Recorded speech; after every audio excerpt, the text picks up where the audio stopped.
Hey everyone, today we're talking about what to do when your Monstera Variegata starts going sport and losing some of that variegation.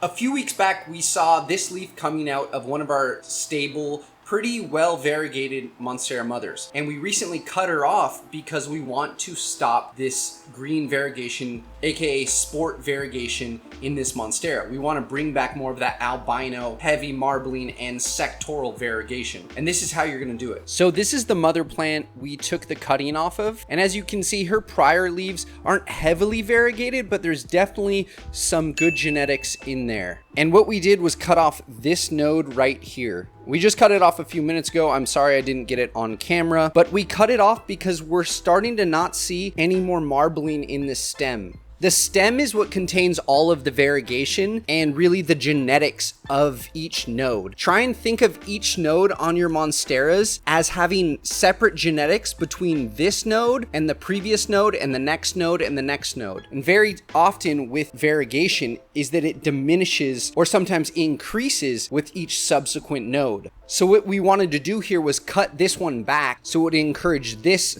other horn or shoot to come out of this heavily marbled stem. This marbled stem is telling me that this plant has the genetics in it to produce very variegated leaves. So this isn't a surefire way to revert the variegation back to an increased amount of variegation, but what I can tell you is that down at the lowest point, the lowest node, is where I want to generate growth from. So cutting off this sport variegated leaf is going to send auxins, which are a plant hormone, down into that stem to increase that growth down at the lowest point. Because in this case with this plant, as each subsequent node and leaf comes out, it's less and less variegated. And this doesn't only apply to Variegata Monstera or Albo Monstera. This, believe it or not, is a pink princess philodendron. It looks like a burgundy princess philodendron right now, but it indeed came off of a heavily variegated plant. So yes, this is a pink princess philodendron that I had to cut back from the mother plant because it was going sport, or it was losing its variegation. And a few months later,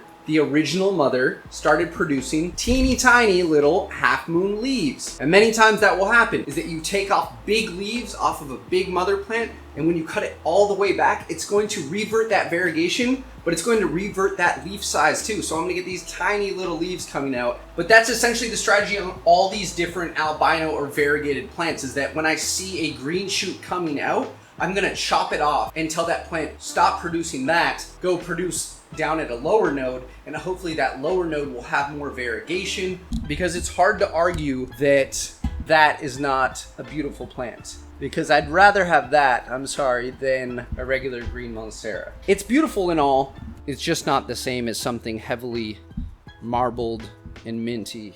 Look at this Thai constellation. She's actually off of that large mother that I transferred into the Leca bubbler. And this plant was actually producing a more sport leaf, and I knew that she had the genetics to produce really variegated leaves, so I let her grow an additional leaf. This was the prior leaf that came out. Much less variegation, but I let her produce a following leaf. And there's a plant that has some pretty good variegation. It doesn't have exactly the total amount of variegation as something next to it, like this. That kind of camouflage, heavy variegation. And the stem is reflecting that. This one is a lot more marbled. Same thing is going on here, a very albino plant, almost too much, and it has a nearly white stem. So again, look for that stem that contains your stem cells, and that contains the DNA of the plant. Thanks so much for watching this week's video. If you did learn something new, please click the like button down below. It does help us out on YouTube. And if you want to come back for more videos about Monsteras or rare plants or Leca, please click subscribe down below, and we'll see you next Saturday for another video on plants. Have a good day.